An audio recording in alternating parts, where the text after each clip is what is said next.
وما محمد إلا رسول قد خلت من قبله الرسل أفإن مات أو قتلا انقلبتم على أعقابكم ومن ينقلب على عقبيه فلن يضر الله شيئا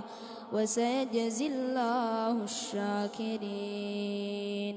وما كان لنفس أن تموت إلا بإذن الله كتابا